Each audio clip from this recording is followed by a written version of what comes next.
भिवू नकोस, मी तुझ्या पाठीशी आहे. हे वाक्य वाचलं की खरंच आपल्या पाठीमागे श्री स्वामी समर्थांची कृपा व आशीर्वाद आहे असं वाटतं.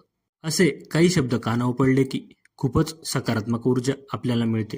आमच्या चाळीसगावातील समर्थ हॉस्पिटल जाम मोठे आहे, पण वाघ डॉक्टर खूप साधा माणूस आहे. बिना चप्पलचे व्हिजिट करत होते आज.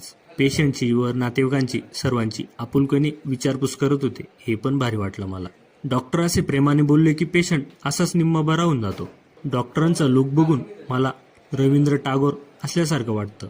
त्यांच्यासारखीच केस, दाढी वाढलेली, भारी लुक. मला पण गंज इच्छा होते हो केस वाढवायची, पण आपले घरचे कुठे ऐकता का आपलं. पुण्यावरून आपल्याला भेटायला आपले मित्र विशाल दादा हॉस्पिटलमध्ये आले होते. त्याला सुट्ट्या असल्याने तो घरी आला होता. लई साधा भोळा मित्र आहे माझा. भेटून बरं वाटलं. खूप दिवसांनी भेटलो. दिवसभर हॉस्पिटलमध्ये मामांना भेटायला सर्व नातेवाईक आपापल्या परीने भेटून जात होते. असं कोणी पेशंटला भेटायला आलं की पेशंट पण आपलं दुःख विसरून जातो.